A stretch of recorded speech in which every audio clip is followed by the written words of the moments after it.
අයිබෝන් ඔබ මේ කිසිටිනේ සිතිජය සංවාද මණ්ඩපයේ සමගින්. අද අපේ සිතිජය සංවාද මණ්ඩපයේ ආරාධිතයා ආචාර්ය නවරත්න බණ්ඩාර මහතා. එතුමන් පේරාදෙණිය විශ්වවිද්‍යාලයේ දේශපාලන විද්‍යාංශයේ හිටපු ජ්‍යෙෂ්ඨ මහාචාර්යවරයෙක්. අපි එතුමන් සමග අද සාකච්ඡා කරන්නේ විශේෂයෙන්ම රටේ සක්‍රීය දේශපාලනයේදී බොහෝම කතා බහට ලක් වෙන මාතෘකාවක්. අපි දන්නවා ව්‍යවස්ථාදායකය විධායකය වගේම මේ දෙක අතර පවතින මේ සමාජ වටපිටාවත් එක්ක අපිට විශේෂයෙන්ම පළාත් සභා ක්‍රමය ඇති වුණා 13 වන සංශෝධනයත් හරහා. එතෙන් සිට අද දක්වා අපි පළාත් සභා ක්‍රමය භුක්ති විඳිනවා. නමුත් ප්‍රශ්නයක් තියෙනවා පළාත් සභා ක්‍රමය අද තියෙන්නේ කොතනද කියන එක. විශේෂයෙන්ම මහජන නියෝජිතයින්පත් නොවීමේ කාරණෙත් එක්ක අපි සාකච්ඡාවට ලක් කළ යුතුයි කියලා හිතෙනවා පළාත් සභාවල අනාගතය කුමක්ද කියන කාරණේ. ඒ සමගින්ම පළාත් සභාවල ඉතිහාසයත් අපි එතුමන් සමග සාකච්ඡා කරන්න බලාපොරොත්තු වෙනවා. අයිබෝන් ඔබතුමන්ට. අයිබෝන්. මහාචාර්යතුමනි මම මුලින්ම කිව්වේ පළාත් සභා ක්‍රමය අපිට හරි වැදගත් අපේ රටට. අපි කුමන හෝ ක්‍රමයකින් අපිට මේ ක්‍රමය ඇවිල්ලා තියෙනවා. අපි මේක භුක්ති විඳ දැන් දශක දෙකකටත් වැඩි කාලයක්. ඇත්තටම ඇයි රටට පළාත් සභා ක්‍රමයක් එන්න අවශ්‍ය වුණේ සහ කොහොමද මේක ආවේ? ඇත්ත වශයෙන්ම මේ පළාත් සභාවල ඉතිහාසය නම් යනවා 1928 ඩොනමෝර් වාර්තාවට. ඩොනමෝර් 1928 වාර්තා වෙන්නේ. ඒගොල්ලෝ සරෝජා ඡන්ද බලය ලබා දීලා ඒ ඡන්ද බලයෙන් පත් කරන ප්‍රාදේශීය ඡන්ද කොටන മന്ത്രിවරුන්ට අමාත්‍යංශ 3-7ක් පවරලා එක්තරා බලහවුල්කාරීත්වයකට ඒගොල්ලන්ට අවස්ථාව සැලසුවන්නේ ආණ්ඩුවත් එක්ක. එතකොට යටත් ආණ්ඩුවෙන් පත් වෙච්ච රාජ්‍ය නිලධාරීන් කියන රාජ්‍ය වෙනුවෙන් පත් වෙන නිලධාරීන් 3 දෙනෙක් සහ අමතරු 7 දෙනෙක්ගෙන් සමන්විත කැබිනට් මණ්ඩලයක් ඇති කරා. ඒ වෙලාවේ ඩොනමෝරු කිව්වා දැන් මේ ප්‍රජාතන්ත්‍රවාදය පොළොල් කරන්න ඕනේ. මධ්‍ය විතරක් නෙවෙයි මේක පරිධියට ගෙනියන්න ඕනේ. එතකොට දැනටම ලෝකල් ගවර්න්මන්ට් නැත්නම් පළාත් පාලන ආයතන පද්ධතියක් ඇති වෙන්න අවස්ථාව සලසලා තියෙනවා. දැන් මේවා විශාල වෙනකොට මේවා පරිපාලනය කිරීමේ ගැටලු වෙනවා මධ්‍යම ආණ්ඩුවට. එතකොට මේවා එක තැනකට එක මධ්‍ය ප්‍රදේශයේදී ආයි මේ සම්බන්ධීකරණය කරන මධ්‍යස්ථානයක්. ඒ වගේම ඒ මධ්‍යස්ථානයේ මුල් කරගෙන යම්කිසි ජනතා සහභාගීත්වයක් ඇති වෙන ආකාරයට ප්‍රජාතන්ත්‍රවාදී විමධ්‍යගතකරණයක් ඇති කරන්න ඕනේ. මොකද මේක රට පොඩි වුණාට රටේ ප්‍රශ්න බොහොම සංකීර්ණයි. ඈත ප්‍රදේශ තියෙනවා කොළඹට පේන්නේ නැහැ. ඒකට ඒවා පරිපාලන වශයෙන් ඒවා බැලීම අවශ්‍ය වෙනවා. ඒකට මහජන නියෝජිතන්ගේ මඟ පෙන්වීමක් දෙන්න ඕනේ. ඒ නිසා අපි යෝජනා කරනවා කියලා පළාත් මුල් කරගෙන පළාත් සභා කියලා මම නම තිබුණා. ඔව් ඒ කියන්නේ ඔය වචනේම තිබුණා. ප්‍රොවින්ෂල් කවුන්සිල් සාධාරණ කියලා. හැබැයි ප්‍රොවින්ෂල් කවුන්සිල් මොන විදිහේ වෙනද කියලා අපි කියන්නේ නැහැ. ඊළඟ മന്ത്രി මණ්ඩලය තමයි ඒක තීරණය කරන්න ඕනේ. එහම තමයි කිව්වේ. ඔව්. 1940 දී බණ්ඩාරනායක SWR බණ්ඩාරනායක මහතා පළාත් පාලන ඇමති විදිහට මේක ක්‍රියාවට නගන්න වාර්තාවක් ඉදිරිපත් කරා. ඔව්. ඒක තියෙනවා හැන්සාඩ් එකේ. එතකොට පළාත් පාලන ඇමති කියලා තනතුරක් ඒ කියන්නේ අමාත්‍ය ධූරයක් වෙන්නුනේම මේ කාරණේටද? නෑ. තවත් තිබුණානේ පළාත් පාලන ආයතන. ඒතර ගම් සභා ක්‍රමයක් තිබුණා. ඔව් ගම් සභා ක්‍රමයේ තිබ්බා. ඒ කියන්නේ මෙම්බර්ලා තෝරන නගර සභා, සුළු නගර සභා, මහා නගර සභා මේවා ඇති වෙන ওই කාලෙදී. දැන් මේ නගර සභා ක්‍රමයට මුල පදනම දාන්න 920 නේ. ඔව්. ඒ කියන්නේ නාගරික සහ අර්බන් and rural district councils කියලා තමයි යෝජනා කරේ ඉස්සෙල්ලා. පස්සේ ඒවා තමයි දැන් ඔය මේ නගර සභා සහ ඔය පළාත් ආණ්ඩු කියලා එහෙම තියෙන්නේ. දැන් අද මහා නගර සභා සහ නගර සභා කියලා දාලා තියෙන ඒ ගමෙට ගියා. එතකොට සුළු නගර සභා මේ ගම් සභා ක්‍රමයෙන් ඡන්දෙන් තේරීම 39 වෙනකොට ආරම්භ වෙනවා. පනතකින් බණ්ඩාරනායක මහතා පළාත් පාලන ඇමතිට මේවට නායකත්වය දෙනවා. ඔව්. එතකොට ඊළඟට මේ දවට අහුවෙච්ච සුළු නගරේ වෙනින් සුළු නගර සභා කියලා තාවා. 40 වෙනකොට පේන්න ගත්තා මේවා ආයතන දැන් විශාල ප්‍රමාණයක් තියෙනවා. මේවට මුදල් යනවා. ඔව්. මේවා අධීක්ෂණය කිරීම. ඒ වගේ මේ වන සමහරලාවට එකම පළාතේ තියෙන ආයතන ගොඩක් එකතු වෙලා පොදු වැඩ තියෙනවනේ බාර ගන්න. දැන් ජල යෝජනා ක්‍රමයක් හැදුවොත් ඒක ගමේ හැදුවොත් ඒක නගරයට ගේන්න. නගරේ විතරනේ ගමටත් ඒක වතුර ගන්න පුළුවන්. ඒ විදිහට දැන් මේක පළාත් මට්ටමේම සංවර්ධන සලස්මකට මේ ඔක්කොම කෝඩ්නේට් කරන්න ඕනේ. ඔව්. දැන් මේ කාරණා මතු කරලා තමයි මේ යෝජනාව දැම්මේ. ඒකම මොනම වාර්තා දාලා තියෙනවා මේ මධ්‍යයේදී ආණ්ඩුවට එන්න බැරි එදා වචන තිබුණ රේසස් කියලා ජන වර්ගවලටත් ප්‍රාදේශීය වශයෙන් ඒවයි පාලනයට අවුල් වෙන්න පුළුවන්. දැන් ප්‍රාදේශීය ඡන්දෙදී ඒගොල්ලෝනේ දිනන්නේ. ඔව් ඔව්. ඒකට ඒගොල්ලන්ට ප්‍රාදේශීය වශයෙන් කටයුතු බලන්න පුළුවන් කියලා ලියලා තිබුණා. ඔව්. දැන් බණ්ඩාර මහතා පළාත් පාලන ක්‍රමයේ ඒ කියන්නේ වැඩි මෙජොරිටි එකක් තියෙන්නේ නැති මධ්‍යයේදී බලයට එන්න බැරි වුණාට පළාතේදී හෝ දිස්ත්‍රික්කයේදී ඒගොල්ලෝ බහුතර වෙනවනේ ප්‍රදේශවලදී. ඒගොල්ලෝ පළාත පාලනය කරන එක ආයතනය තුළට ඇවිල්ලා. එතකොට අර ආණ්ඩුවේ සම්පත් ඒගොල්ලන්ට දෙනවා. ඒ සමහර ප්‍රදේශ ඒවට බාර දෙන්න පුළුවන් නේ. එතකොට මේක 40 දී මේ වෙනකොට ඕන වුණා. ඒකට කිව්වේ ප්‍රජාතන්ත්‍රවාදී මධ්‍යගත කරන්න ඩෙමොක්‍රැටික් ඩිසෙන්ට්‍රලයිසේෂන් සඳහා. බණ්ඩාර මහතාගේ මේ වාර්තාව ඉදිරිපත් කරා පළාත් සභාව පිහිටවන්න. එතකොට ඒක යෝජනා කරලා තිබුණේ මේ නගර සභාවල සභාපතිවරු ඒ කට්ටිය තමයි නියෝජිතව. වෙනම ඡන්ද තියන්න නෙවෙයි ඉනිෂියල් යෝජනා කරේ ඒකෙදී. ඉතින් මේ විවාදේ බහමාරි සිද්ධ ගන්නවා. ග්‍රාම්‍ය ප්‍රදේශවල ආපු മന്ത്രിවරු උදාහරණයක් විදිහට ඒ රත්නායක වගේ කෙනෙක් කිව්වා මේ ඇමතිවරු දැන් මේ පෙට්ටි හිට්ලර්ලා වෙලා. මම නම් කියන්නේ කෘෂිකර්මයේ අධ්‍යාපනය වගේ ඔක්කොම බාර දෙන්න පල්ලෙහාට කියලා. මොකද යාට පොඩි ප්‍රශ්නයක් තිබුණා මේ ඇමතිවරු දැන් ටිකක් ලොක්කෝ වෙලා 40 වෙනකොට ඒගොල්ලෝ අල්ලගෙන ඉන්නවා කොළඹට වෙලා. ප්‍රදේශය බලන්නේ. අනිත් එක තමයි ඒ කාලේ රට පාලනය කරුණේ අතරම ඒ වෙනකන් മന്ത്രിවරු මෙතන ඇමතිවරු වෙනකන් රට පාලනය කරේ පරිපාලන සංවිධානයනේ. ඔව්. ආණ්ඩුකාරයා ඉඳලා ඒකම්වරයා ඉඳලා පල්ලෙහාට දිසාපති දක්වා තිබුණේ විශාල ශක්තිමත් නිලබල සංවිධානයක්නේ. මහජන නියෝජිතයා තමයි മന്ത്രിවරයා. හැබැයි පරිපාලන කටයුතු සම්පූර්ණයෙන්ම ඔව් ඉතින් මහජනයෝ එන්නේ ඉඳලා මේගොල්ලෝනේ පාලනය කරේ. ඒතකොට යටත් නිලබල ක්‍රමය මේක පාලනය කරේ. ලංකාවේ ඇත්තටම ඒ කාලේ පරිපාලන රාජ්‍යයක්. ඔව්. අපි කියන්නේ ඇඩ්මිනිස්ට්‍රේටිව් ස්ටේට්. ඒගොල්ලෝ එක හැදුවා හොඳට. ශක්තිමත් රෙගුලාසි පද්ධතියක් දාලා ඒ රෙගුලාසි පිටිපාටලින් පිට යන්න බෑ.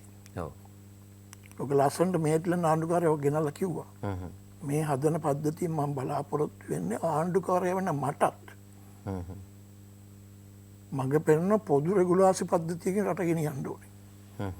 එතකොට එක පුද්ගලයා හොඳ නරකද කියන එක වැඩක් නැහැ එතකොට. ඔව්. ඒ විදිහට යාන්ත්‍රණයක් තිබුණා. දැන් මේ නිලබල ක්‍රමය තුළ ඒ නිසා නිලධාරීන් හරි බලවත්. ඔව්. ඒ කාලේ മന്ത്രിවරුන් දිස්ත්‍රික්කයේ සිද්ධ වෙනවා කියලා ඒගොල්ලන්ට අපි යාචනය කරන්න මේකට මුදල් දෙන්න අරකට මුදල් දෙන්න අර ආධාරය අරගෙන ලබා දෙන්න මේවා කතා කරන්න. දිසාපති කෙනෙක් කිව්වොත් හරිම ඔව් ඉහළ නිලයක්. ඔව් දිසාපතිගේ නමම වේමනේ. නැත්නම් නිලතන තුළ ගවර්න්මන්ට් ඒජන්ට්. අපේ මිනිස්සුන්ට දිසාපති කිව්වා. ඔව්. ඒතකොට දිසාපතිලා හිටියන දැන් අපි ගත්තොත් ලෙනාඩ් වුල්ෆ් වගේ. බොහොම ජනහිතකාමී මහජනයාගේ හදවතටම රිංගපු අර අදටත් අපි කතා කරන සිලින්දු වගේ චරිතයක් අඳුරගත්තා. ඒ වගේ නිලධාරීන් හිටියානේ. ඒ කියන්නේ දැන් පළවෙනි මන්ත්‍රී සභා රැස්වීමේදී අනුරාධපුරයටපත් වෙන්නේ හිටපු දේශාපතිවරයානේ ෆ්‍රීමන්. ඔව් දෙපාරක් දෙනවා. ගොවි ජනතාව ඡන්ද දෙනවා යාට. ඔව්. දැන් මේ නිලබල ක්‍රමයෙන්ුත් අපිට පුළුවන් ගැලවෙන්න කියලා මේ යෝජනාව මන්ත්‍රීවරු පිළිගත්තා. එකක් මධ්‍යගතව තිබුණු මේ බලාධිකාරය අයින් කරලා දුර්වල පහළට එනවා. ඔව්. එතකොට පරිපාලනයේ ප්‍රදේශයේ කච්චේරිය නිර්බල ක්‍රමයේ තියෙන එකට බලපෑම් කරන දැන් අපිට ආයතනයක් එනවා. මෙහෙම මේක බොහොම අගය කරලා කතා කළා. ඔව්. ඊට පස්සේ මන්ත්‍රීතුන්ගේ යෝජනා වුණේ බයි මේ ටිකක් පළාත ලොකු වැඩි. තව කුඩා වෙනවා හොඳයි. කියලා පාස් කරුවා දිස්ත්‍රික් කවුන්සිල් හදන්න කියලා. එහෙම තමයි දිස්ත්‍රික් සභා අදහසට යන්නේ. පොඩි එකට පොඩිවට පටන් ගන්න. ඒ වගේ මන්ත්‍රීවරු කිව්වා මේ බලාගෙන ඇමතුම හැබැයි දැන් මේ මුදල් බලතල එහෙම මේ දෙන්න යනවා. දැන් පේනවා නේද ඔව් දැන් බලය මේ බලය පළාත් පාලන ඉතින් ආයතන- වෙන්න කතාව නේ ඒකට මුදල් බලතලක් තියෙනවනේ දැන්. කෙනෙක් කිව්වා ඔය මම හිතන්නේ අර මාතලේ මන්ත්‍රීවරු අලු විහාරේ වගේ මට මතකයි එයා කියනවා දැන් මේ බලන්නකෝ මේ පළාත් පාලන ආයතන තත්ත්වය. එයා කියන hopelessly corrupted. ගන්නව දෙයක් නැහැ දූෂිතයි. ඒ නිසා මේවටත් යම් රැකවරණ දාන්න වෙනවා. ඔව්. ඔය අද අපි මතුවලා තියෙන ප්‍රශ්න එදත් දහුණා. ඔව්. ඊළඟට එකක් කිව්වා මේක හදපුවාම මේ ඩබල් වෙනවා. මධ්‍යමාණ්ඩුවක් තියෙනවා. ඔව්. දැන් පළාත් හෝ දිස්ත්‍රික්ක පළාත් සභාවක් වෙනවා. ඒකෙත් තියෙනවා. එතකොට දෙගොල්ලෝ එකම වැඩේ කරන්න පුළුවන් නේ. ඒ නිසා යම්කිසි කෝඩිනේෂන් එකක් හදන්න ඕනේ. ඔය යෝජනාවේ ප්‍රධානියා කවුද? ඒත් මහයමති වගේ දූරයක්ද?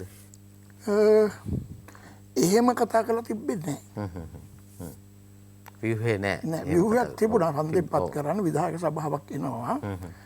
සභාපතිවරයෙක් පත් කරන්න තිබුණා. නමුත් මූලික වශයෙන් සලස්ම විතරයි තිබුණේ තාම. ඔව්. ඊට පස්සේ බණ්ඩාරනායක මහතා මේ වැඩේට බාරගත්තා. මොකද ඒ කාලේ බලාරකලයකුත් තිබුණා. බණ්ඩාරනායක මහතා ගමත් ග්‍රාමීය නායකයන් පළාත් පාලන ආයතනත් එක්ක වැඩ කරමින් එයාගේ සිංහල මහා සභාවත් එක්ක බලය සකස් කරමින් හිටියා. ඔව්. ඒ නිසා ටිකක් ආණ්ඩුවේ අනිත් ටිකක් පොඩි කැමැත්තක් තිබ්බේ නෑ ඒත් එක්ක. ඒ නිසා දැන් මේ යෝජනාව ඔහු ඇමති මණ්ඩලයට ආවනේ ඩොනමෝර කැබිනට් ඇමති මණ්ඩලයට 47. වාර්තාවක් තියෙනවා යා කෙටුම්පත ගෙනාවා. හැබැයි ඉතින් තව කල් තියෙනවා කියලා ඔක පැත්තකට දැම්මා කියලා. ඊට පස්සේ මේක මතුවෙන්නේ කොයි කාලේ? ඊට පස්සේ කොහේ තිබුණානේ. නමුත් දැන් විමධ්‍යගත කරන්නේ අවශ්‍යතාවය ආණ්ඩුවට දැනෙනවා. මේක දිගටම කියනවා. ඒ නිසා ජෝන් කොතලාල අගමැතිවරයා පත් කරනවා චොක්සි කොමිෂන් සභාව කියලා කොමිසම පළාත් පාලන පද්ධතිය ගැන පරීක්ෂා කරන්න. එයාලගේ වාර්තාව ඉදිරිපත් වෙනකොට බණ්ඩාරනායක මහත්තයා තමයි බලේ ඉන්නේ. එදා පරණ ආණ්ඩුව කියලා හක දාන්නේ නැහැ නේ කොමිෂන් වාර්තාවේ රෙකමන්ඩ් කරනවා. දිස්ත්‍රික්කයට වඩා කුඩා කරන්න. රීජනල් කවුන්සිල්ස් හදන්න. රීජන්ස් කියලා අයිඩෙන්ටිෆයි කරලා ප්‍රදේශ වෙන් කරලා රීජනල් කවුන්සිල්ස්. ඉතින් බණ්ඩාරනායක මහත්තයා ඕක ගැසට් කරා. ඔව්. 56 දී ඒක තියෙනවා කැසට් නිවේදනයක් පළ කරනවා රීජනල් කවුන්සිල්ස් හදන්න. මේක සිංහල අයට තේරුම් ගන්න ඕනද වරහන් ඇතුළේ දාතුන රට සභා කියලා. එතකොට ඒක ඔය වැඩ දෙනාගේ අදහස් දෙමළ මන්ත්‍රීවරු මැතිවරු දිහා බැලුවත් නැහැ. ඔව්. නෝ දැන් අනිත් පැත්තෙන් ගැටුම් මතුවෙන්න පටන් ගත්තනේ. භාෂා ප්‍රශ්නය මේවත් එක්ක දෙනවා දෙමළ සිංහල මත ભેද මෙහෙම ඇවිස්සෙන්න පටන් ගන්නකොට ඒගොල්ලෝ සස්තව ඒගොල්ලෝ දැන් කැම්පේන් කරන සත්‍යග්‍රහ ව්‍යාපාරණ ඒගොල්ලෝ කරුවේ. කියන්නේ non violent ගාන්ධිගේ ක්‍රමය පාවිච්චි කරනවා කියලා සත්‍යග්‍රහ. දැන් 57 ලොකු සත්‍යග්‍රහ සැලසුම් කරා. නැගින පළාතේ හැමතැනම පුතුරු පළාතේ පළාත් ආයතන වල වැඩ කරන්න නැතුව රජයේ ආයතන මේ ඔක්කොම ලොකු එකයස වණ්ඩන මාත කරේ මට අතර කරන්න. මොකද ඒ වගේ කලබලකාරී තත්ත්වයන් තිබුණා. ඒගොල්ලෝ සාකච්ඡා ආරම්භ කළා. ඒක ප්‍රතිඵලය තමයි බණ්ඩාරනායක චලනායකම් ගිවිසුම. ඒකේ වණ්ඩන මාත යෝජනා කර ඔලු කැමති නම් මේ රීජනල් කවුන්සිල් එක. එදා තිබුණේ යෝජනා කරලා තිබුණේ ඡන්දෙන් හදන්න නෙවෙයි. නගර සභාවේ මන්ත්‍රීවරු වෙන්න.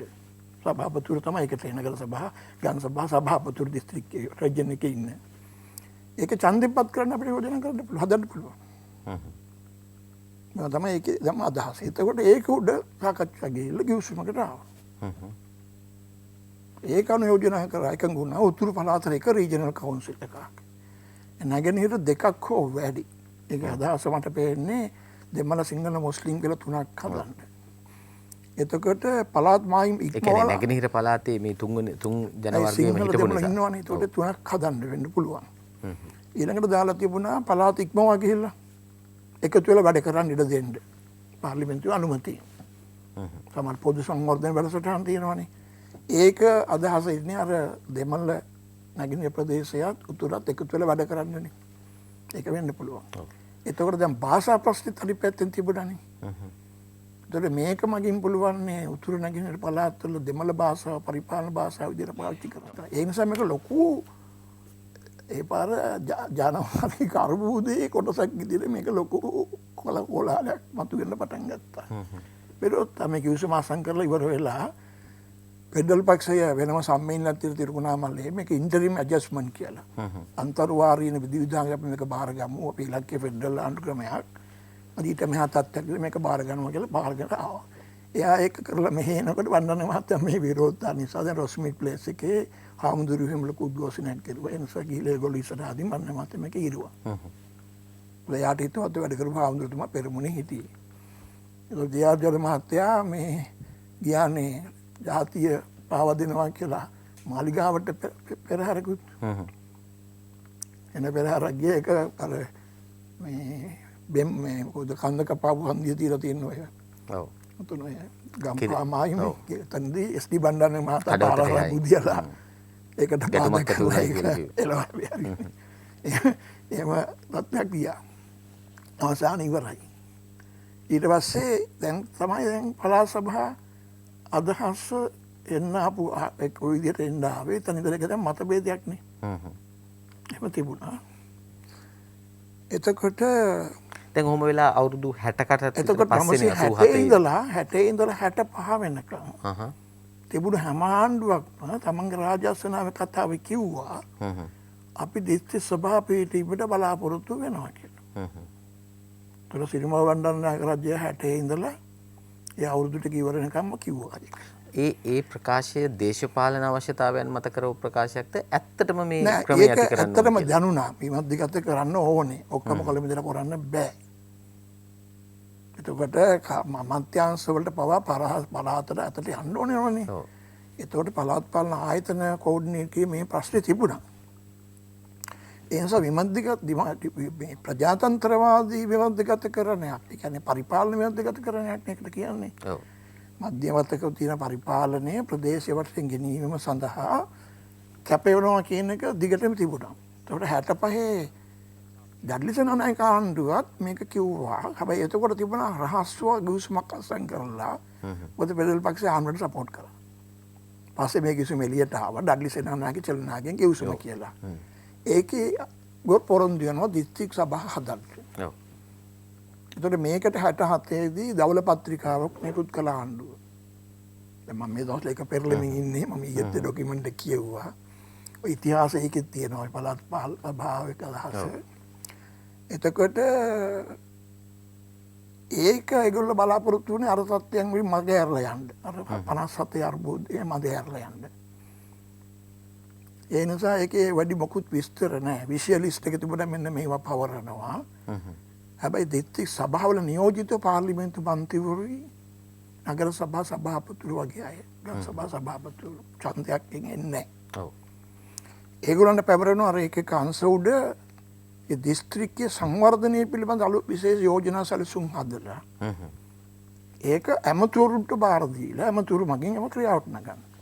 මෙහෙම තමයි ආවේ. ඔව්. හැබැයි භාෂා ප්‍රශ්නයටත් වගන්තියක් දැම්මා. ඒ මොකද්ද? ඒ භාෂාව සිංහල බව රජයේ භාෂා කරපුවා ලොකු උද්ඝෝෂණ ගියාම බණ්ඩාරනායක මහතාට ඕන වුණානේ යම් කිසි කොම්ප්‍රොමයිස් එකක් හදන්න. ඒ නිසා 58 දී සිංහල භාෂා විශේෂ විධාන පනත කියලා පනතක් සම්මත කරා. ඒකේ විධිවිධාන අනුව වැඩ කරන්න. භාෂාව රජයේ භාෂාව වන පනත තියන වන්නවා මේකත් වැඩ කරන්න. කියන විධිවිධාන දැම්මා. ඔව්. අවසානයේ අර වගේම ලොකු උද්ඝෝෂණය දැන් ශ්‍රී ලංකා නිදහස් පක්ෂය ඒ වහාමාංශ පක්ෂත් දැන් මේකට එකතු වෙලා පෙරමුණක් අදමින් හිටියනේ. එතකොට කිව්වේ මේ දිස්ත්‍රික් සභාව නෙවෙයි මේ ඉන්නේ ෆෙඩරල් දිස්ත්‍රික් සභාව. ඔක වහාමාංශික නායකයෙකුත් කිව්වා කැබිනට් පාර්ලිමේන්තු යහුවම ඔබලා දිස්ත්‍රික් සභාවල විරුද්ධ දැන් අපි විරුද්ධ නැහැ අපි විරුද්ධ ෆෙඩරල් දිස්ත්‍රික් සභාවලට කියලා. එතකොට අර ෆෙඩරල් යුනිටර් කියන ගැටුම මතුවෙනවනේ. දැන් මේ නිසා ලොකු දේශපාලන හවුවා හාමුදුරුවරු මේ ඔක්කොම පාට බෑලා ඒක ලාන්දේ ඩඩ්ලි මේක අකුල ගත්තා. ගෙනාවේ නැහැ. ඒතකොට මේ වෙලාවේ ෆෙඩරල් පක්ෂයට දීලා තියෙන පළාත් පාලන ඇමතිකමත්. ඔව්. ඔව් එකෙන් අසුණා. හැබැයි උන ආණ්ඩුව පෙරළුවේ නැහැ ආණ්ඩුවට සහයෝගය දුන්නා දිගටම. ඒතකොට බණ්ඩාරනායක මහත්තයා 51 දී එක්සත් ජාතිකයන් අක්ෂ වෙලා එයාගේ පක්ෂයේ පිට විචල කරපු පළවෙනි ප්‍රකාශය කියනවා එයා ආණ්ඩුවෙන් හස්වෙන එක කාරණයක් තමයි ප්‍රොවින්ෂල් කවුන්සිල් හදන්න මම ගෙනාව සැලැස්මට ඉඩ නොදීම. මේක බාධා කරා කියලා. ඒ වගේම ග්‍රාම්‍ය සමාජය වෙනුවෙන් විශාල සුබසාධන වැඩසටහන සඳහා කොමිසම් සභාව තුනේ ඒක යෝජනා ක්‍රියාත්මක කරනකොට ඒකත් කරේ නෑ. ඒතර දේශපාලන හේතු වශයෙන් ඔහු ඒක මතු කරා. එතකොට දැන් මේ 57 වෙනකොට මේ ආවේ ඇත්තටම මේ ආණ්ඩුක ව්‍යවස්ථාවෙන් නෙවෙයිනේ. මේවා ආවේ පාර්ලිමේන්තු පනතකින් හදන්න. ඒක ඕන වෙලාවක අකුලල් දාන්න පුළුවන්. අපි ඕට ඉංග්‍රීසියෙන් කියනවා ස්ටැටියුටර් ඩිවලූෂන්. ප්‍රඥප්ති බල බෙදා හැරීම. දැන් 87 මේක ඊට වඩා වෙන මට්ටමකට යනවා. හොඳයි. ඔබතුමා මට කෙටි විරාමයක් අරගෙන අපි නැවත සාකච්ඡාවට අවස්ථාවක් දෙන්න ඕනේ. විරාමයකින් අනතුරු අපි යලිත් සාකච්ඡාව සමග එක් වෙනවා.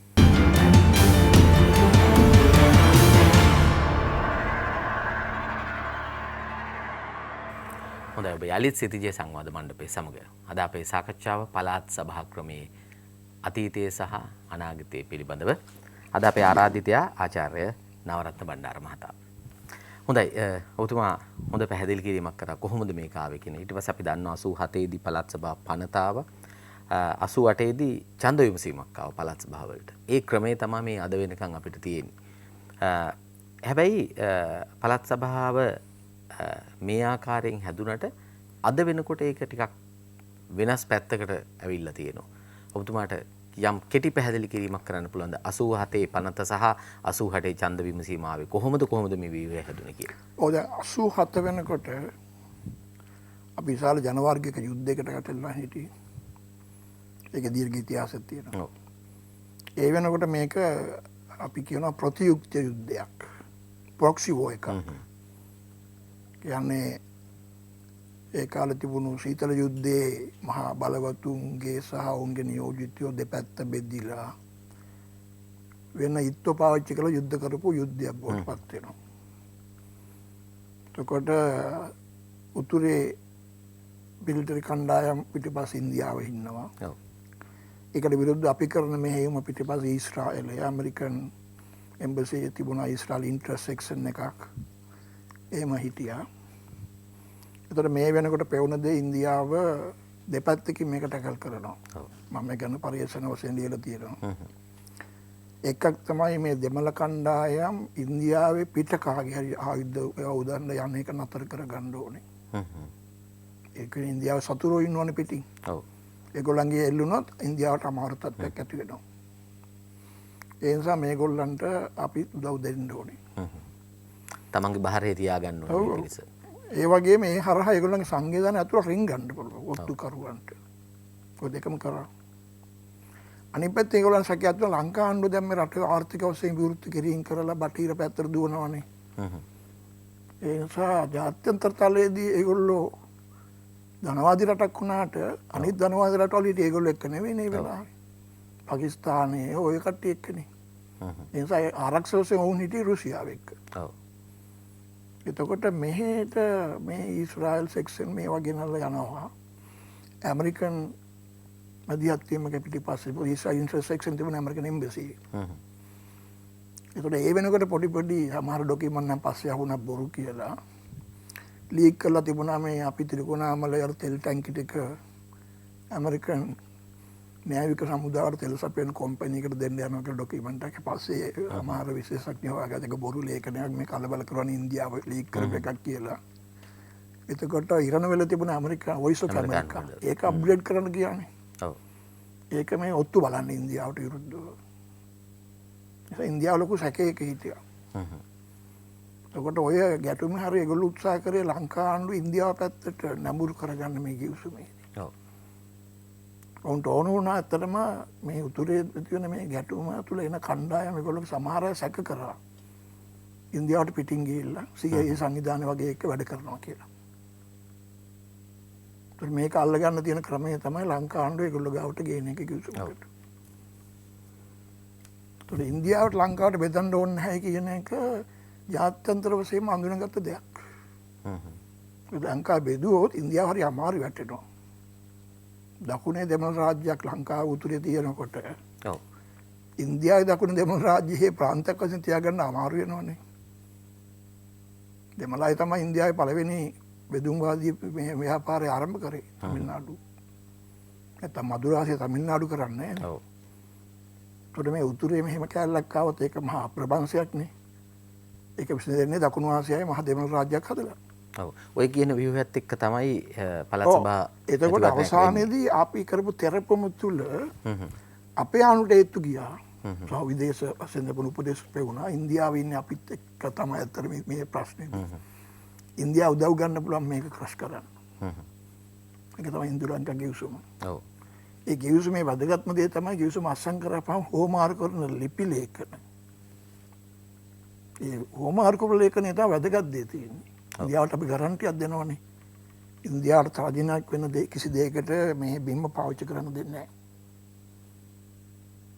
ඉන්දියාවට සෙන්සිටිව් වෙන සිකියුරිටි ස්පොට්ස් මෙහි තියෙනවා. ත්‍රිකුණාමල වරායි මේ වගේ ඒවා එහෙම පාවිච්චි කරන්න දෙන්නේ නැහැ. ඔය අද ත්‍රිකුණාමල තෙල් සංගමන දැන් ඔය වගන්ති තියෙනවනේ. තෙල් ටැංකි කතාවත් එක්ක ඔබතුමා කිව්වා 87 මේ ඉන්දු ලංකා ගිවිසුම අත්සන් කරන්න කලින් ඉඳන්ම මේ තෙල් ටැංකි ගැන ඉන්දියාව පොඩි ඇහැ ගහගෙන හිටියා කිව්වොත් ඒ කියන්නේ මේක ඇමරිකාවට දෙන්න යනවා කියලා ඔය ව්‍යාජ ලේඛනයක් හැදුවයි කියන කතාව.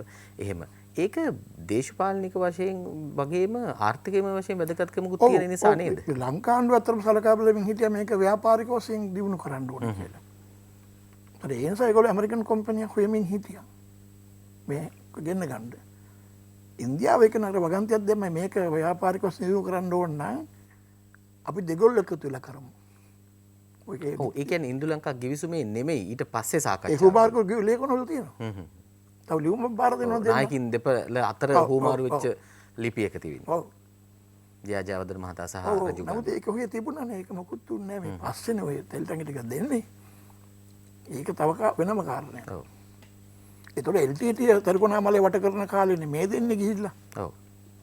ඒ දෙන්නේ LTT යම් කිසි වරක එහෙම ආවොත් ඉන්දියාවට මෙහෙට එන්න පොටක් හදලා දෙන්න. මේ 13 වෙනි සංශෝධනය හරහා පළාත් සභා ක්‍රමයේ ඇතිවීමත් එක්ක ඉන්දියාව වාසියක් ගත්තද විශේෂයෙන් උතුරු පළාත් සභාව, දකුණු පළාත් සභාව වගේ ඇති කරලා තමන්ගේ කියන්නේ ඉන්දියාවට වඩා ළඟ ජාතීනුත් එක්ක වැඩ කරන්න. දැන් ඔබතුමා කිව්වා තමිල්නාඩු කතාව. ඒ වගේ උතුරත් ඉන්නේ දෙමළ ජනතාව වැඩිපුරම. ඉන්දියාව ඒකෙන් වාසියක් ගත්තද පළාත් සභාව හරහා? නෑ. ඉන්දියාව අද මම හිතන්නේ ඕකෙන් වාසියක් ගත්තේ නෑ. ඉන්දියාව තියෙන වාසිය තමයි ලංකාවට ඉන්දියාවට ආරක්ෂක තර්ජනය නොවන ආකාරයට ඉන්දියාව සමග සහයෝගයෙන් ඉන්න එක. උත්තරේ ප්‍රශ්නේ ඒගොල්ලන්ගේ මතය උනේ මේක මර්ධනය කරලා විසඳන්න බෑ. ඒක අපිට බලන් ඉන්න බෑ. දකුණ ඇවිස්සෙනවනේ. එහෙම කරන්න බෑ. ඒක නෙමෙයි විසඳුම. දැන් ලංකාවට හොඳම විසඳුම සම්පූර්ණ ඒගොල්ලෝ එකතු වෙලා අම්ගේ සම්මුතියකින් බලය බෙදා ගැනීමේ ක්‍රමයකට යන්න. ඒක තමයි ඔය පළාත් සභාව කියලා ආවේ අන්තිමට. ඔව්. එතකොට ඔය ගැන සාකච්ඡා 83 ඉඳලම ගියානේ. ලංකාවට දිත්‍ය සභාවල ඉඳපු ආණ්ඩුව අන්තිමට පළාත් සභාව දක්වා මාරු වුණා. ඔව්. ඒ ලොකු ලිපියකින් හුවමාරුවක් තියෙනවා. ඒ සාකච්ඡාවලදී මතුවෙච්ච ඉදිරිපත් කළ ඩොකියුමන්ට් අන්තිමට ලීගල් එක්ස්පර්ට්ලා හදපු ඩොකියුමන්ට් තිබුණා. අන්තිමට 86 දෙසැම්බර් යෝජනාවක එකක් තියෙනවා. ඒක තමයි හුඟක් පදනම් වුණේ මේ පළාත් සභාවක හදන්න. නමුත් ඒක ටිකක් කලබලකාරී තත්ත්වයක් ඇති වුණා. LTT එක වහා හැන්ඩල් කරන්න ඕන තත්ත්වයකට ඉන්දියාව ආවා. ඔව්. තාම මේක දිහා බල බල ඉන්න බෑ. ලංකාවට මෙහෙන් කලබලලා අර වදමාරච්චි ඇටැක් එක අර හිමේ පටන් ගත්තානේ. ඔව්. ඒතකොට අර පරිපුද්ධාපේ කරව මතාවනේ. ඔව්. එහෙම කරලා අපිට ජයජයවර්ධන මහත්තයා කිව්වා මම ලෝකෙ පුරාම ගියා. මට එක දෙයක් තේරුණා. මේ කලාපෙ පිට කවුරුවත් ඇඟිලි ගහ අත ගහන්න දෙන්නේ ඉන්දියාවෙන් අහන්න නැතුව කියලා. මම ඉන්දියාවට ගියා. හොඳයි. දැන් අපි දැන් අද පළාත් සභාවල තත්ත්වයට එන්න කලින් ඔබතුමාගේ එක දෙයක් දැනගන්න කැමතියි. 88 අපි පළාත් සභා ක්‍රමය ඇති කරලා ඊට පස්සේ ආවත් එක්ක රටට යම් දෙයක් වුණාද පළාත් සභාවලින්? ඔව් මෙහෙම එකක් තියෙනවා. දැන් පළාත් සභා ක්‍රමය පළාත් සභා සුදුවලියෙක් කියලා. පළාත් සභා ව්‍යවස්ථාවේම හොඳට කියවලා බලන්න 13 වෙනි සංශෝධනයේ පළාත් සභා හදලා බලය බෙදුවා කිව්වට ඒකේ බලය බෙදලා නැහැ. ඒකේ තියෙනවා විශේෂයිස්තුවක් ලියලා දීලා. හරි. ඕන ව්‍යවස්ථාව කියවන්න පළාත් ලයිස්තුව කියලා තියෙන විෂය හැම විෂයකටම විෂයන් 6කට විතර ඇර. ඔව් අපි විශේෂයෙන් කොත් පොලිස් බලතල නැත්තම් ඒ ඔක්කොම සීමා තියෙනවානේ. එකක්වත් ගන්න මොකද මධ්‍යම රාජ්‍යය තමයි ප්‍රධාන වෙන්නේ. හැබැයි මේවට ඉතාමත් සුළු අයිතිවාසිකමක් නෑ ගන්න බෑනේ දෙන්න ඕනේ. මේ විෂය එකක්වත් ගන්න බෑ ඒගොල්ලන්ට. ඔව්. මධ්‍යම ආණ්ඩුව දෙන්න නැත්තම් ගන්න බෑ. ඒක තමයි හදලා තියෙන සීමාව.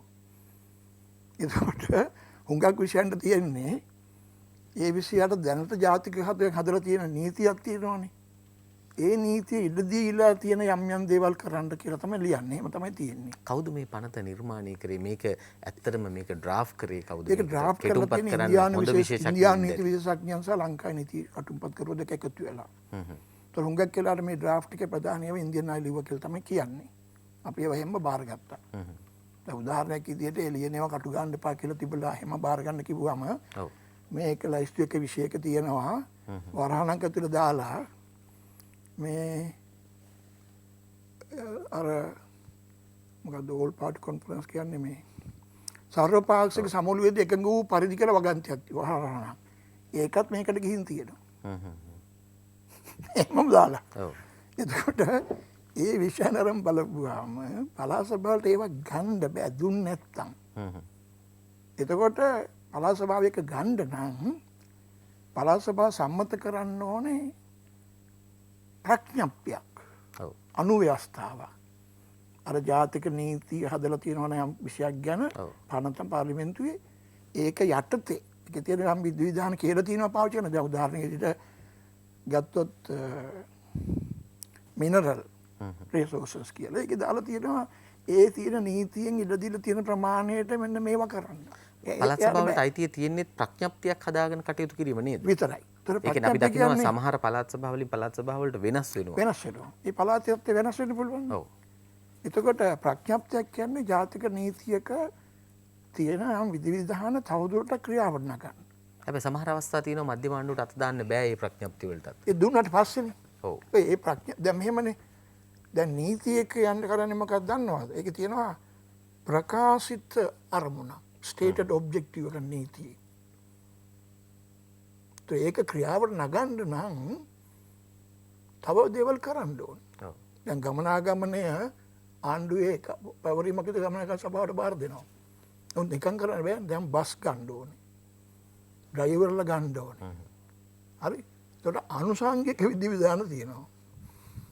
හරි. එතකොට ටෙක්නිකල් සර්විසස් මේවා ගන්න ඕනේ. එතකොට මේ අනුසංගික ඒවායි අර ඒවෙන් ව්‍යුත්පන්න වෙන යම් වැඩ තියෙනවානේ. මෙන්න මේවා තමයි ප්‍රඥප්ති වල දාන්න පුළුවන්. අරක නෙවෙයි. මේක තමයි අත්ත කතාව. එතකොට පළාත් සභාවට අවබෝධයක් තියෙන්න ඕනේ. මෙන්න මේ අනුසංගික නැත්නම් කොන්සික්වෙන්ටල් කියන ඒවත් අර ව්‍යුත්පන්න වෙන්නා වූ දේවල්. හරි. එතකොට ගමනාගමන මණ්ඩලයට බස් දුවන්න නම් බස් ගන්න ඕනේ. රේදුරෝ බඳව ගන්න ඕනේ. ඉතින් ඒකට විධිඥාන හදන්න පචක්කල කරනවනේ. අන්න ඒ විදිහ ටික තමයි පළාත් සභාවට ප්‍රඥප්ති කියන්නේ. එතකොට මේක ලියන්න නම් හොඳ දක්ෂ කෙටුම්පත් කරුවෙක් ඉන්න ඕනනේ පළාත් සභාවට.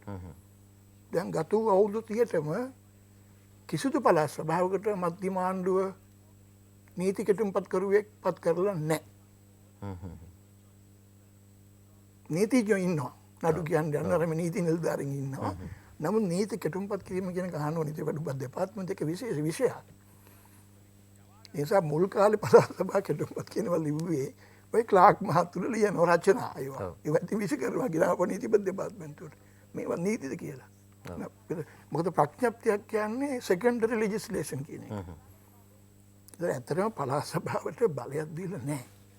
අර විෂය යටතේ පළාතේ වැඩ කරන්න ඕනේ නම් එයාගේ විධායකයට එයාට ඕන විදියට ඇමතිවරුන්ට සහ නිලධාරීන්ට තමන්ගේ ප්‍රඥප්තිය තියෙන්න ඕන. ඔව් දැන් මධ්‍යම ආණ්ඩුවට පහසු වීම සඳහා පරිපාලනයේ පහසුවක් සඳහානේ පළාත් සභාවක් ඇති කරගන්නේ. පළාත් ආණ්ඩුකරණයක් දෙන්නේ. ඒතර මහා ඇමතිවරයෙක් ඉන්නවා, දැන් മന്ത്രിවරු ඉන්නවා. හැබැයි මෙතනත් ගැටුමක් නේද? දැන් මධ්‍යම රජයේ අමාත්‍ය මණ්ඩලයයි පළාත් සභා අමාත්‍ය මණ්ඩලයයි මේ එකග වෙන්නේ නැති තැන්. ඔය ඒක දේශපාලන වශයෙන් එන දෙයක් නේ. බලතරගයක් ඇති වෙනවා අනිවාර්යයෙන්ම. දැන් ඇමතිවරු മന്ത്രിවරු පළාත් සභාවේ ඉන්න අයට තමන්ට ඕන දේවල් තමන්ට ඕන දේ කරන්න නම් තමන්ගේ ප්‍රඥප්තිය තියෙනවා. නැත්තම් වෙන්නේ අර තිබුණු නීතියම ජාතික නීතියත්. ඔව් මම හිතන්නේ නේද විමර්ශන තරමුදල් ඔව්. දැන් ජාතික නීතියක් දැන් තියෙනවා නම් ඒකට හදපු ස්ටැටියුටර් විධිවිධාන තියෙනවා නම් මධ්‍යම ආණ්ඩුවේ පරිපාලනයේ ඒකෙම ක්‍රියාත්මක තමයි ඒගොල්ලෝ කරන්නේ. ප්‍රඥප්තිය නැත්තම්. එතකොට ඇත්තටම බලය බෙදහැරීම සිදු වෙන්න නම් ඒගොල්ලෝ තමන්ගේ මූ එකක් හදන්න ඕනේ නේ. ඒ ඇත්තටම පහුගිය අවුරුදු ගානට අරන් බැලුවොත් අර පොදුවේ සීමාවක් නැහැ කියන විෂයන්ට පවා ප්‍රඥප්තිය හදලා නැහැ පළාත් සභාව. දැන් මේ 9ක් තියෙනවානේ. මෑතක ඉඳලා 9ක් වුණානේ. දැන් සාමාන්‍යයෙන් එක පළාත් සභාවකට ওই විෂයන් සම්බන්ධයෙන් තියෙන නීති ටික ගත්තොත් ප්‍රඥා 300ක්වත් තියෙනවා. මුල් ලංකාවෙන් පළාත් සභා ටිකට තාම ප්‍රඥප්ති 400කටවත් කිට්ටු වෙලා නැහැ. හුඟක් ප්‍රඥප්තිය නිකන් එදිනෙදා මුදල් වැඩ කරන්න හදන ප්‍රඥප්තිය වෙනවනේ මුදල් ප්‍රඥප්තිය වගේ දේවල් ඒ පරිපාලනය හදාගන්න ප්‍රඥප්තිය තමයි වැඩිපුර තියෙන්නේ. අර විෂයන් වලට යන ප්‍රඥප්ති හරි අඩුයි. දැන් උදාහරණයක් විදිහට දැන් විෂය පැවරීමේදී අත්‍තරම දැන් උදාහරණයක් විදිහට හොඳටම ඩිවෝල්ව් වෙච්ච විෂයක් තමයි පළාත් පාලනය. පළාත් පාලනය ආණ්ඩුව පවර දුන්නා. ඔව්. දැන් ආයි ගන්න බෑ. ඔව්. ඒක තමයි වැඩ එකක්. සම්පූර්ණයෙන් දුන්නොත් ආයි ගන්න බෑ. ඒතකොට පළාත් පාලන සභාපතිවරු ප්‍රාදේශීය සභාව. ඔව් පළාත් පාලන සභාව ප්‍රාදේශීය සභාව මේවා අධීක්ෂණය කිරීම ඒගොල්ලෝ අයින් කිරීම ඒ වගේ බලය දැන් තියෙන්නේ පළාතේ පළාත් පාලන ඇමතිට. මධ්‍යම ආණ්ඩුවේ පළාත් පාලන ඇමතිට ඒ බලතල නැහැ. නම් පළාත් පාලන ඇමති කෙනෙක් නෙමෙයි අතුනේ ඉන්න පළාත් සභාව ඇමති කෙනෙක් ඉන්න ඕනේ. ඔන්න උතුම් හොඳ තැනකට ආවා. දැන් මේ තත්ත්වයේ පළාත් පාලන ආයතනවල නියෝජිත මේ තත්ත්වයක් නැහැ දැන්. ඔව් එතන තියෙන ප්‍රශ්නයක්. දැන් තියෙන්නේ පරිපාලනමය තත්ත්වයක් විතරයි. ඔව් ඔව්. දැන් මේක රටක දියුණුවට ගැටලුවක් නෙමෙයි. ගැටලුවක් වෙනවා. අපි මේ දේශපාලනය අමතක කරමුකද ඒගොල්ලන්ගේ? ඒ එක පක්ෂවල අය එන්න පුළුවන් බලයට වරින් වර. ඔව්. ජාති හොය ඒගොල්ලෝ හැබැයි පළාතේ නියෝජිත විදිහට නැවත වතාවකේ පළාතේ බලය ගන්න නම් ඒගොල්ලෝ නියෝජිත විදිහට ඒගොල්ලෝ බලාපොරොත්තු ඊළඟ පාර මධ්‍යම ආණ්ඩුවේ පාර්ලිමේන්තුවේ මන්ත්‍රීවරු වෙන්න. ඒගොල්ලොත් වැඩ කරන්න එපා මොනවා හරි. ඒතර ඒගොල්ලෝ ඒ යෝජනා ගේනවනේ. ඒගොල්ලෝ අලුත් අදහස් අරන් ඇවිල්ලා මේ නිලධාරීන් එක්ක මේක කරනවා. දැන් ඒක නැති වුණාම ඒ වෙන්නේ නැහැ. උදාහරණ දැන් අද ඉන්න ආණ්ඩුකාරවරු සහ පරිපාලනයේ නීති ප්‍රඥප්ති තනවන්න බෑනේ. ඔව්. ප්‍රඥප්ති නැහැ. මොකද වැස්ත සභාව නැහැනේ. ඔව්. අලුත් දේවල් එකතු වෙන්නේ නැහැ. අර හදලා තියෙන ප්‍රඥප්ති ටික උඩ ඔව්. ප්‍රඥප්ති නැත්නම් ආණ්ඩුව හදලා තියෙන ප්‍රධාන ආණ්ඩුවේ හදලා තියෙන නීති උඩ ඒ පරිපාලනය යනවා. හුඟක් වෙලාවට දැන් උදාහරණ කියලා අධ්‍යාපනය සෞඛ්‍ය වගේ දේවල් වෙනම ප්‍රඥප්ති හදන්න ගියේ නැහැ. මොකද ඒවයි රිසෝසස් මධ්‍යම වශයෙන් පාලනය කරන්නේ. ඒවට ගොඩක් සම්පත් ඕනේ පළාතට සම්පත් මදි. දැන් පළාතට මේ වැඩ කරන්න ඕන නම් එහෙනම් අපි ෆිස්කල් ඩිවොලූෂන් එකක් දෙන්න ඕනේ මූල්‍ය. ඔව්. දැන් ෆිස්කල් කියලා කියන්නේ ආණ්ඩුවට තියෙන වේදන් ටික පියව ගන්න තේම ආදායම් මදි වුණාම ඒ තියෙන බැලන්ස් එක පියව ගන්න Tamanට බදු පනවන්න ඕ ආදායම් හොයන් තියෙන බලය. දැන් පළාත් වලට එහෙම එකක් නැහැ. පළාතේ වේදන් ටික ගත්තාම තියෙන ආදායම කරන්න බැරි නම් ඉතුරු ටික මධ්‍යම ආණ්ඩුවෙන් දෙන්න ඕනේ. නැත්තම් ගන්න බෑ. මොකද බදු දීලා තියෙන දරම් බැලුවොත් මේ රටේ ජාතික ආණ්ඩුවේ ආදායමෙන් 10%ක ප්‍රමාණයක් තමයි පළාත් සභාව එකතු කරගන්නේ ඒකලඟ විෂයයටදී. ඉතුරු 90මයි ති මධ්‍යම ආණ්ඩුවට. දැන් මේ වගේ ව්‍යුහාත්මක සීමාවන් එක්ක තමයි මේ පළාත් සභාව මේ අවුරුද්දේම යන්නේ. ඒතර එකම පක්ෂෙන් පත් වුණා වැඩි කේන්ද්‍රයක් නැහැනේ. ඔව්. කට පියාගෙන ඉන්නවා. අපි ගත්ත මිලියන බිලියන ගණන් වල ලොකු මුදලක් තියෙනවා. ඔව්. දේශපාලන සංස්කෘතිය නිසා ඒ හැමතිවරු දේශපාලකයෝ ඒක බොහොම භුක්ති විඳීමක් කරනවා. ඉන්නේ මහජනය බලන්නේ මොකද්ද මේ සුදුවලියෙක් කියලා. නමුත් මහජනය වැඩ කරගන්න තියෙන ඒ තැන් වලට ගිහිල්ලා. හොඳයි දැන් සුදුවලියෙක් කියන එකට දැන් හොඳම උදාහරණයනේ අපි අවුරුද්දක් විතර මේ නියෝජිතව නැතුව රට ගියානේ. ඔව් ඒතකොට වෙලා තියෙන්නේ මොකද්ද? අර නිලධාරීන්ගේ පඩි ගුරුවරු පඩි දොස්තරලා පඩි ටික යනවනේ. ඒක තියෙන එතනනේ. ඔව්. මොකද දැන් පරිපාලනයේ රාජ්‍ය නිලධාරීන්ගෙන් 30ක් 40ක් විතර ප්‍රමාණයක් ඉන්නේ පළාත් සභාවල. ඒගොල්ලන් පඩිය ගෙවන්න එපා. ඒකනේ දැන් ගුරු පඩි ගෙවන්න. වයම මහ ඇමතිවරයා කියන්නේ මං පඩි දෙන්නේ නැහැ කියලා. ඔහුට අයිතියක් තියෙනවා. ගුරු පඩිය ගෙවන්න එවන්නේ එතනට. දොස්තර පඩිය ගෙවන්න එතනට එවන්න. හැබැයි එතුමාට නීතිමය වශයෙන් බලයක් තියෙනවද එහෙම නොගවයි? ඒක බොහොම ආණ්ඩුකාර තනතුරත් එක්ක. එහෙම මං හිතන්නේ ඒක ලේසි නෑ කම්කරු නීති අරම ගොඩක් ඕකේ තියෙනවා. තමන් සේවයට බැඳිනකොට කොයි මේ රෙගුලාසිද තියෙන්නේ මෙච්චර ගාණක් වැඩ කෙරුවොත් ගෙවනවා කියලා. දැන් ප්‍රයිවට් සෙක්ටර් එකේ තියෙනවනේ කරු වැඩ දිහා බලලා පර්ෆෝමන්ස් බලලා ගෙවන්න. ඔව්. එහෙම පර්ෆෝමන්ස් වල පඩි ගෙවන්නේ නැහනේ. බඳව ගන්න කෙනා අපිට මාසෙට මේ පඩිය දෙන්න අපි එකඟ වෙනවා. එතකොට අර විනයානුකූල කියන කාරණා හර නීතියක් ඇදුවා එහෙම කියලා ඉන්ක්වයරිස් පටන් ගන්න පුළුවන්. ඔව්. හරිද? ඒව උඩ පොඩි වැඩ තහනම් කිරීම කරනවා. මොකද ඉතින් මූලික අයිතිවාසිකම් මහා පද්ධතිය රටේ තියෙනවා. ඒසෝ කුගක් ඒව කතාව දෝලාවෙන් ගමන පයින් තමයි. ඒගොල්ලෝ බලය පෙන්නලා මේ රටේ ප්‍රශ්න විසඳන්න පුළුවන් කියලා හිතනවනේ ඒක මිත්‍යාවක් නේ. බලෙන් මිනිසුන්ගෙන් වැඩ ගන්න හෝ බලය පෙන්ලා ප්‍රශ්න විසඳන්න බෑනේ. ප්‍රශ්න නම් ප්‍රශ්නට උත්තර දෙන්න ඕනේ. නේද? අපි ප්‍රශ්නයකට උත්තර දෙන්න ඕනේ කියලා ගහලා හරියන්නේ නැහැ නේ. දැන් පළාත් සභාවල ඇත්ත කතාව ඒකයි. පළාත් සභාව ඒ නිසා බොහොම සීමිත බල බෙදීමක් තියෙනවා. ලෝකේ බලය බෙදීම පිළ අත්දැකීම් ගත්තොත් මේ තමයි ඊටාම දුර්වල ඊටාම මේ අවුල්කාරී බලය බෙදීමක් තියෙනවා. මොකද මේක කලබලය ආවේ.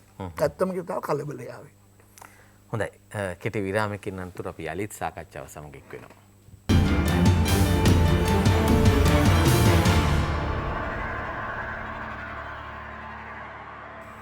හොඳයි. යලිත් සිටිජේ සංවාද මණ්ඩපයේ සමගින්. හොඳයි. ආචාර්ය නවරත්න බණ්ඩාර මහත්මයා. ඔතුමා කිව්වා මේ හදිසියෙන් කරගත්ත දෙයක් කියලා. හදිසියෙන් කරගත්තාම පාඩුවක් සිද්ධ වෙනවා නේද? දැන් අපි රටක් විදිහට ඒ පාඩුව තමයි අපි විඳින්නේ. මොකද උතුරු නැගෙනහිර තියෙන යුද්ධයත් එක්ක තමයි මේ හදිසිය ආවේ. මොනවාද හදිසියෙන් කරගෙන අපි පළාත් සභාවට එකතු කරගත්තේ නැති දේවල්? ඒ වෙලාවේ ඉන්දියාවට ඕන නම් මේක කොහොම හරි ඇවිල්ලා මේකට මත ගහන්න. ඔය දන්නේ ඉක්මනින් ඉන්දියාව IPKF එක ඇරියානේ යුද්ධෙට. IPS ගොඩ බහින්නෙම සාම හමුදාවක් විදිහට නෙමෙයි ලොකු ආයුධ ගෙනාවා. ඒ වෙලාව හින්දු පත්තරේ වාර්තාකර රිපෝට් කරනවා මේ එන්නේ සාම හමුදාවක් නෙමෙයි බර ආයුධ බහිනවා මෙතන කියලා. ඒතකොට LTT කියන එක ලොකු සැකයක් තිබුණා. ඒ කියන්නේ අදත් LTT තහනම්. ඉන්දියන් බිම ඇතුලේ LTT තහනම් අද. එතකොට ඉන්දියාව ටිකක් බයෙන් ඉන්න ෆෙඩරේෂන් එකක් නේ. ලෝකේ ෆෙඩරල් ආණ්ඩුක්‍රම වශයෙන් ගත්තොත් අපි ජාතියක් කියලා ගත්තොත් ඉන්දියාව කියන ජාතිය තාම අස්වභාවික එකක්. ඒ මොකද භාෂා ආගමික සංස්කෘතික විවිධත්වය ගත්තොත් අතිවිශාලයි. භාෂා 200 ගණනක් තියෙනවා. විශාල දුප්පත්කමක් තියෙනවා. ආගමික සංස්කෘතිය ඒකක් එකතු කරලා තියා ගැනීම ප්‍රජාතන්ත්‍රවාදයේ උඩින් බලෙන් නෙමෙයි.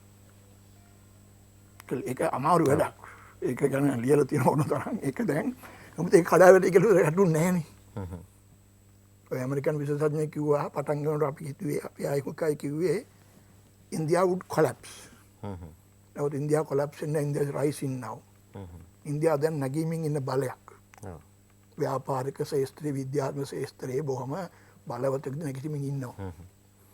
ඒතර ඉන්දියාව මේක කඩයි කියලා. එහෙම එකක් ඉන්දියාවේ ළඟ ඉන්න අපි ඉන්දියාව ගැන අවබෝධ කරගත්ත ඕනේ. ඔව්. ඒක වැරදුනානේ. ඒ නිසා තමයි වුනේ. ඒකට ඉක්මනින් මේක කරන්න ඕන සාම කෙටුම්පත පටපට කරලා ගියා. දැන් උදාහරණයක් විදිහට නීතිය ප්‍රතිපාදන දෙර වැඩ කරන්න බෑ. ඒකට ඕනේ ඒ වැඩේ කරන්න හොඳ කළමනාකරන පරිපාලන ශක්තිය. ඔව්. ඒතකොට මේ පළාත් සභාවල ඉන්න පරිපාලනයෝ කියන අය ඒගොල්ලෝ පත් කරගන්න අය නෙවෙයි. මධ්‍යම ආණ්ඩුවෙන් ණයට ගන්න අය. ඇත්තම කරොත් ඒගොල්ලන්ගේ නෙවෙයි. ඒගොල්ලෝ එන්නේ කොහොමද අපෝ යන්න ඕනේ. ප්‍රධාන ලේකම් විදිහට ප්‍රධාන මට්ටමම අයිති ජාතික සේවාවන්ට ජාතික පරිපාලන සේවාවන්ට දීප්තික සේවාවන්ට. එතකොට පළාත් සේවාව කියලා ඉන්නේ අර පිටපල්ලේ මට්ටම. ඔව්. ඒගොල්ලෝ පඩිගවන අරින්නේ. දෙවෙනි එක තමයි මූල්‍ය බලය. අර මං කිව්වා වගේ තමන්ගෙන් බදු ආදායමකින් ජීවත් වෙන්න බලයක් නැහැ. තුන්වෙනි එක තමයි නීතිමය නැත්නම් ප්‍රඥප්ති. මේ තුන එකතු වුණොත් තමයි අපි අර ඔටෝනොමි කියන තත්ත්වය හරියට ලැබෙන්නේ. ඉතින් මේක හරියට ලැබිලා නැහැ. ඒ නිසා මේක ටිකක් අමාරු. ඒ නිසා මේක ඇත්තටම තිබුණේ අර දේශපාලන වශයෙන් මධ්‍ය ආණ්ඩුවට ඉස්සරහට යන්න පොඩි ස්ප්‍රින්ග් බෝඩ් එකක්. ප්‍රාදේශීය දේශපාලකයන්ට පළාත් සභාවේ ඉඳලා පාර්ලිමේන්තුවට යන්න ට්‍රේනින් ස්කූල් එකක්. මේ පදනමේ තමයි තියෙන්නේ. නමුත් ඔය පළාත් සභාව තමන්ගේ විෂය තුල යම් දේවල් කරලා තියෙනව නෑ කියන්න එපා. දැන් උදාහරණයක් විදිහට අපි ගත්තොත් දැන් මේ තියන්නේ මේ අපි මේ මොන්ටිසෝරි අධ්‍යාපනය කියලා කියනවා. ඕක පළාත් සභාවට බාර දීලා තියෙනවා. ඒ වාගේ කළමනාකරණය අධීක්ෂණය කරන්න කියලා තමයි දීලා තියෙන්නේ. නමුත් මේ අවුරුද්දේ කාලේ පළාත් සභාව මේක සංකල්පගත විදියට වෙනස් කරලා තියෙනවා. මෙතන තියෙන්නේ නිකම් මොන්ටිසෝරියක් නෙවෙයි. මෙතන තියෙන්නේ මේ මුල් ළමා විද්‍යාලය. එහෙම ඊට පස්සේ ප්‍රඥප්ති පැනෙවුවා ඒ විදිහට. early child development. එතකොට ඩේ කෙයාවල ඉඳලා ළමයින්ට මූලික ඉගැන්වීම් ක්‍රම ඉදිරිපත් කිරීම. දැන් මේ මොන්ටිසෝරිලා තියෙන ඉස්කෝල ඉගැන්වීමේ ක්‍රමවේද පළාත් සභාව පොත්පත් වලින් දැන් කියලා තියෙනවා. ඒගොල්ලන්ට ඒ වයසේ ළමයෙකුට පැය 3ක කාලය තුල ওই මහ දේවල් උගන්වන්න තහනම් පනවල තියෙනවා බෑ. ඒක ළමා වයසට ගැලපෙන පුහුණුවක් දෙන්න ඕනේ. ඒතකොට ඒ ගුරුවරු පුහුණු කිරීම, ගුරුවරුන් සහතික ප්‍රඥකුත් කිරීම. ඒ පළාත්වල ඒ පාසල්වල තියෙන කොන්දේසි එක තියෙන පහසුකම් මේවා අධීක්ෂණික වගේ දේවල් මේ පනත් වලින් හදලා තියෙනවා. ඔව්. ඒතකොට ඒ විදිහට ගත්තොත් පළාත් සභාව අතරම දැන් අපි ගන්නකො ඔය ප්‍රාදේශීය වශයෙන් දුන්න බස් මගේ ගමනාගමනය. දැන් ඒක වශයෙන් මධ්‍යම ආණ්ඩුවට ප්‍රවාහනය හරහා ලැබෙන ආදායම එකතු කරන්නේ පළාත් සභාව. ළඟ බලන් ඉන්නවනේ. ඉතින් අර බස් මේ බස් මගින් මොනවද බස් රෙජිස්ටර් කිරීම ඒ වගේ වල අතරම ආණ්ඩුවට එකතු කරගන්න බැරි හුඟක් දේවල් පළාත් මට්ටමේදී ආදායම් එකතු කිරීමේ පළාත් අංශ විසින් ළඟට ගිහිල්ලා ගන්නවනේ. ඔව්. දැන් මුල් කාලේ පෙන්නුවනේ ඉන්ග්ලන්ඩ් රෙවෙනියු එක පවා ප්‍රාදේශීය මට්ටමේදී තිබුණට අර වැඩියෙන් එකතු කරා. මොකද ඒගොල්ලෝ ගිහිල්ලා මේ ඔයාට බදු ගෙවන්න තියෙන වගකීම කියන එක නෙවෙයි කරේ. සාකච්ඡා කරලා කතා කරලා ඒක වැදගත්කම් පැහැදිලි කරලා කැමැත්තෙන් බදු ගැනීම. ඒ වගේ වෙන වෙනම කියොත් පළාත් සභාවල පොසිටිව් පැත්තක් තියෙනවා. හොඳයි. දැන් අපි හිර වෙලා ඉන්න තැනක් තියෙනවා. දැන් අපිට පළාත් සභා නියෝජිතයක් නැහැ. මේකට හේතුව අපි දන්නවා මේක පරණ ක්‍රමය අලුත් කරන්න සීමා නිර්ණය ක්‍රමයත් එක්ක. ඒ කියන්නේ මේක 50ට 50 ගන්න තමයි මේ මැතිවරණ ක්‍රමයේ තියන්න හැදුවේ. ඒකත් එක්ක හිර වෙලා ඉන්නේ. අද මොකද්ද තත්ත්වය? අපිට පළාත් සභාවක් ඉදිරියේදී තියෙයිද? මොනවද තියෙනවා නම් කරන්න ඕනේ? ඔය දැන් වෙලා තියෙන්නේ ඕක දැන් ඒ අර පනත ඒ ගෙන අපු කෙටු පනත අනුව තිබුණානේ සීමා නිර්ණය කොමිසම සභාවක්. ඒ වාර්තාව ඔක්කොමලා එකතු වෙලානේ ප්‍රතික්ෂේප කරේ. ඔව්. ඔක්කොමලා කියන්නේ මේ වාර්තාව හදපු ඇමතිවරයා පවා මේකට විරුද්ධව. සහ ඒ පක්ෂයේත් අනිත් ඒක තමයි ශ්‍රී ලංකාවේ තියෙන හොඳම ක්‍රමය. ඒ කියන්නේ අමාත්‍යවරයෙක් මේ පාර්ලිමේන්තුවට දානවා. ඒ අමාත්‍යවරයා මේකට විරුද්ධ වෙනවා. මොකද ඔක්කොම එකතු වෙලා ප්‍රතික්ෂේප කරනවා. මොකද ඒගොල්ලෝ දැක්කනේ ගන්ස් මේ නගර සභාව ඡන්දෙදි වෙච්ච දේ. ඔව්. එකක් ආණ්ඩුවට ඕනේ නැහැ ඡන්දෙ තියන්න. ඒගොල්ලෝ තව ඡන්දෙ තවත් පරදින්න බෑ. ඔව්. ඒකත් ඒගොල්ලන්ට ඒක දේශපාලනිකයි නේද එහෙනම්? දේශපාලනිකයි. ඒක ඉතින් බලය බෙදීම ගැන කතා කර ඔව්. මේ තියෙන බලය බෙදීමට අකුලල් දැම්මනේ. ඒ ආණ්ඩුව. එතකොට ඒකට ඔක්කොම එකතු වුණානේ. එතකොට දැන් එහෙමනම් එක්ක අර නතර වෙච්ච අනරේ තිබුණ වාර්තාව ඔව්. පාර්ලිමේන්තු මොනවද කාරක සභාවක් මගින් නැවත බලලා ඒක සංශෝධන හදන්න ඕනේ. එහෙම නැත්නම් ඒ කියන්නේ සීමා නිර්ණය සංශෝධන හදන්න. එහෙම නැත්නම් ඒකනේ දැන් නීතිය. ඔව්. ඒ නීතිය අවලං කරලා ඔව්. දැන් අපිට එකක් කරන්න අලුත් පුළුවන්. නීතියක් ගේනෝනේ පරණකට යන්න. ඔව්. ඔබතුමා කියන විදිහට එකක් අපිට පුළුවන් සීමා නිර්ණය පනත අලුතෙන් කතා බහ කරලා මේක පාර්ලිමේන්තු කාර්ය සභාවකට දාලා ජනාධිපතිවරයාට දාලා මේක ක්‍රියාත්මක කරන්න. එහෙම නැත්නම් අපි මේක අහෝසි කරලා පරණ ක්‍රමයට යන්න ඕන. ඔව්. ඔය දෙකම කරන්න පුළුවන්. පනතක් ගේන්න බෑ. ඔව්. වඩා හොඳ ඔබතුමාලගේ මේ විමර්ශන වලින් මොකක්ද අපිට දැන් කරන්න ඕන දේ? මේක දේශපාලඥයෝකින් නෙමෙයි අපි අහන්න ඕනේ. මම ඡන්දේ ඉක්මන් කරන්න ඕනේ නම් ඉක්මන්ම වෙලේ මේක අයින් කරලා අලුත් පනත ගෙනලා පරණ ඡන්ද ක්‍රමයට අනේ කියන්නේ. සමානුපාතික ක්‍රමයට. ඔව්. හැබැයි ඉතින් යෝජනා කරන සමානුපාතික එකත් බරපතල වැඩි එකටත් පොඩි කොට්ටාස ක්‍රමයක් දාන්න ඕනේ කියලා. ඔව්. 50ට 50 හරි 60 40 හරි. එතකොට ඒකටයි නියෝජන ක්‍රමයේ පිළිබඳව මත විධානයේ පනත එන්න වෙනවා. ඒව නැත්තම් ඉතින් මේක අයින් කරා පරණ අතට යනවා කියලා කවගන්තියකින් පරණ නීතිය අපව ගේන්න පුළුවන් හදන්න ලියන විදිහට. සමානුපාතික ක්‍රමය. ඒකත් දේශපාලනිකයි. මොකද මේ තීරණ ගැනීමේදී ඒ පාර්ලිමේන්තුවේ ඉන්න ඇමතිවරු පක්ෂ නායකයෝ බලනවා මේකෙන් අපිට වාසිද අවාසිද. අපිට කොච්චර ආසන ලැබෙයිද අපිට නොලැබෙයිද මේවනේ බලන්නේ ඒගොල්ලෝ. මේකෙන් මේ රටට යම් කිසි දෙයක් වෙයිද ඒවා කරන්න පුළුවන් දේවල් මොනවද? දැන් මේ තියෙන එක තුල වුණත් යම් කරන්න පුළුවන් දේ මොකක්ද කියලා අඳුනගෙන ඒක සකස් කරන්නවත් පහුගිය කාලේ උනන්දුනේ නෑනේ. නැත්නම් පළාත් සභාවල හිටපු ඇමතිවරු මහ ඇමතිවරු മന്ത്രിවරු කතා කරපුවම පිළිගන්නවා තියෙන හිරවීම ප්‍රශ්න තියෙනවා. ඒක විසඳන්න ඕනේ. ඒගොල්ලෝ කියන්නේ අදින් අපි කොහොමද අපේ ජනාධිපතිට විරුද්ධව අපි වැඩ කරන්නේ? ඒක දුන්නොත් අපි ගන්නවා. එහෙමනේ කියන්නේ. දැන් නැගිනර පළාතේ ඇමතිවරම පිල්ලයන් ඇමතිවරයා එන්න ඡන්දේ තියෙන වෙලාවෙදී අනිත් අය කිව්වා දැන් එයාට දෙන හින්දා අපිටත් ලැබෙයි කියලා. අන්තිමට එයාටත් ලැබුණේ නැහැ. එයාත් බැනලා ගියානේ යන්න. ඔව්. මේ මෙතන තියෙනවා දේශපාලන ප්‍රශ්නයක්. ඔය කොච්චර කිව්වත් බලය බෙදීම පිළිබඳව සාකච්ඡාවට ආපුවම ප්‍රජාතන්ත්‍රවාදයේ පැත්තෙන් ඔක්කොම එකඟයි. හැබැයි දෙන්න ගියාම ලෝභයි. ඔව්. හොඳයි. ඔබතුමා බලය බෙදීම ගැන විශේෂයෙන් හොඳ කෘතියක් ඔබතුමාලා එලි දක්වලා තියෙනවා. මම ඇයි මෙහෙම කෘතියක් නිර්මාණය කරන්න සූදානම් වුණේ සහ තව එක ප්‍රශ්නයක් අහන්න ඕනේ. දැන් ආයේ දේශපාලනික වටපිටාවක් එනවා නේද මේ 13 වෙනි ව්‍යවස්ථා සංශෝධන 13 වෙනි සංශෝධනය පිළිබඳව. මේක නැවත තියන්න ඕන. ඉන්දියාවේ බලපෑමක් තියෙනවා කියනවා. මේක ගැන පොඩි කතා බහක් තියෙනවා නේද? මම නම් පේන හැටියට ඉන්දියාව මේක එදත් මේක ඉන්දියාව දැක්කේ අර ඒගොල්ලන්ට මෙහෙට කරපු ආරක්ෂක සහ මූලෝපායක මැදිහත්වීමක් කෙරුවනේ. ඒක සාධාරණය කිරීම සඳහා දාපු එකක් නෙමෙයි. මේක තමයි පීස්. මේ පීස් එක කීප් කරන්න ආවේ. ඔව්. ඒක ඇර ඉන්දියාව මේක කොච්චර හොඳට ක්‍රියාත්මකද මේ තියෙන ප්‍රශ්න තේරෙන්නේ නැතුව නෙවෙයි ඉන්දියාව විශ්වඥයන්ට දැන් ඔය කියන ඒවා. ඔව්. ඒ පැත්තේ ඒගොල්ලෝ බලන්නේ නැහැ. ඒගොල්ලන්ට පළාත් සභාව තිබුණාම දෙමළ නායකයන්ට කියන්න පුළුවන් ඕගොල්ලන්ට යම් කිසි දෙයක් දීලා තියෙනවා ඒකත් එක වැඩ කරනවා. අපි එක තමයි එකඟ. ඔය රජීව් ගාන්ධි කිව්වනේ ඒගොල්ලෝ නායකයන්ට ඕගොල්ලෝ ඉන්දියාවේ තියෙනවට වඩා වැඩි දෙයක් මෙහෙ ඉල්ලන්න එපා. අපි ඒකට සපෝට් කරන්නේ නැහැ කියලා. ඒත් ඉන්දියාවේ ව්‍යවස්ථාවේ කියලා නෑනේ ඒක ෆෙඩරල් කියලා. ඔව්. ඉන්දියන් ව්‍යවස්ථාව කොහෙවත් නැහැ. ඒක යුනියන් එකක්. ඒ කියන්නේ ඒකීය රාජ්‍යයක්වත් ෆෙඩරල් රාජ්‍යයක්වත් නෙවෙයි. ඒකට අපි කියන්නේ සංගමික රාජ්‍යයක්. අපි සංගමයක්. හරි? එංගලන්තේ කියනවානේ යුනියන් කියලා. UK United Kingdom රාජධානීන්ගේ සංගමයක්. ඔව්. ඒත් සංගමික රාජ්‍යයක්. ඒක ඒකීය ක්‍රමයට තියෙනවා. මේක ෆෙඩරල් ක්‍රමයට තියෙනවා. එතකොට ලංකාවට ඒගොල්ලෝ කිව්වේ ඊට වඩා වැඩි දෙයක් ඉල්ලන්න එපා. ඒතර ඉන්දියාවේ ක්‍රමයට ලයිස්තු 3ක් ආවා. නමුත් ඒ ලයිස්තු 3 අරන් බලපුවම පේනවා. ඒක මධ්‍යම ආණ්ඩුවේ එකඟතාවය නැත්තම් මොකුත් කරන්න බෑ. දැන් පේනවනේ පළාත් සභාවකෝ. ඔව්. ඒක වැඩ ඉතරේ ඡන්දෙ තිබීමේ බලය පාවිච්චි කරලා ඡන්දෙ තිබීමේ බලය තියෙන මධ්‍යම ආණ්ඩුවටනේ. ඔව්. ඡන්දෙ නොතිය හිටපුවාම පළාත් සභාව ඉවරයි.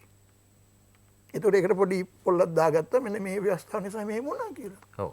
මම ඊටමත් කෙටියෙන් දැනගන්න කැමතියි. මොනවද 30 වසරක බලය බෙදීමේ කෘතියෙන් මේක ඇත්තටම මම විතරක් නෙවෙයි තවත් මේ ශේෂ්ත්‍රයේ උනන්දුවක් තිබුණු